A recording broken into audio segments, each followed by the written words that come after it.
Sir ಹೇಗಿದೆ sir Chennamma ಆರೋಗ್ಯ ಹೇಗಿದೆ ಸರ್? ಪೂಜ್ಯ ಚೆನ್ನಮ್ಮಾಜಿಯವರು ಚಿಕಿತ್ಸೆಗೆ ಸ್ಪಂದಿಸ್ತಾ ಇದ್ದಾರೆ.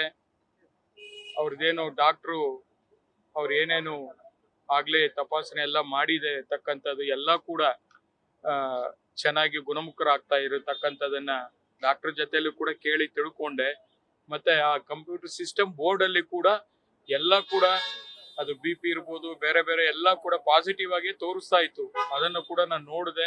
ಅಮ್ಮವರು ತುಂಬಾ ಚೆನ್ನಾಗಿ ವೇಗವಾಗಿ ಗುಣಮುಖರಾಗ್ತಾ ಇದ್ದಾರೆ. ಅಮ್ಮವ್ರನ್ನ ಮಾತಾಡ್ಸಕ್ ಬೇಡ ಅಂತ ಹೇಳಿದ್ರು. ಅದರಿಂದ ಅವ್ರ ಮೂವ್ಮೆಂಟ್ಸು, ಅವರು ಇರತಕ್ಕಂಥದ್ದು ಎಲ್ಲವನ್ನು ಕೂಡ ನಾನು ಅಬ್ಸರ್ವ್ ಮಾಡಿದೆ. ಒಂದು 10 ನಿಮಿಷಗಳ ಕಾಲ ಅಲ್ಲಿ ನಿಂತು ದೇವರಲ್ಲಿ ಪ್ರಾರ್ಥನೆ ಮಾಡಿ, ಅವರು ಯಾವಾಗ್ಲೂ ಕೂಡ ಪೂಜೆ ಪುನಸ್ಕಾರ ದೇವರ ಕೆಲಸ ಅಂದ್ರೆ ಅಮ್ಮನವರಿಗೆ ಬೆಳಿಗ್ಗೆ 3 ಗಂಟೆಗೆ ಎದ್ದು ತುಳಸಿ ಪೂಜೆ ಎಲ್ಲ ಮಾಡೋರು. ಆ ತರ ಇರತಕ್ಕಂಥವ್ರು.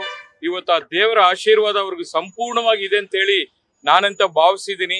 ಆ ಪೂಜಾ ಫಲ ಅಮ್ಮವರಿಗೆ ತುಂಬಾ ಚೆನ್ನಾಗಿ ಇವತ್ತು ಗುಣಮುಖರಾಗಿ ಚಿಕಿತ್ಸೆ ಫಲ ಕೊಡ್ತಾ ಇದೆ. ಅದೆಲ್ಲ ಕೂಡ ನಾನು ಎಲ್ಲರಲ್ಲಿ ಕೂಡ ನಾನು ಬೇಡ್ಕೊಳ್ಳೋದು, ಅಮ್ಮವರ ಪರವಾಗಿ ಎಲ್ಲರೂ ಪ್ರಾರ್ಥನೆ ಮಾಡಿ, ನಮ್ಮ ದೇವೇಗೌಡಾಜಿ ಸಾಹೇಬ್ರಾಗ್ಲಿ ಚೆನ್ನಮ್ಮಾಜಿ ಅವರಾಗ್ಲಿ ಇಬ್ಬರು ಕೂಡ ದೈವ ಭಕ್ತರು. ಆ ದೇವರ ಆಶೀರ್ವಾದ ಇರೋದ್ರಿಂದ ಸಮಸ್ಯೆ ಏನೂ ಇಲ್ಲ, ವೇಗವಾಗಿ ಗುಣಮುಖರಾಗ್ತಾ ಇದ್ದಾರೆ. ಅವರು ಎಲ್ಲಾ ರೀತಿಯಲ್ಲಿ ಅವರಿಗೆ ಒಳ್ಳೇದಾಗುತ್ತೆ ಅಂತ ಹೇಳಿ ನಾನಂತ ಭಾವಿಸಿದ್ದೀನಿ. ನ್ಯೂಸ್ ಫಸ್ಟ್ ನಿರ್ಭೀತಿಯಿಂದ ನಿಮ್ಮ ಪರವಾಗಿ.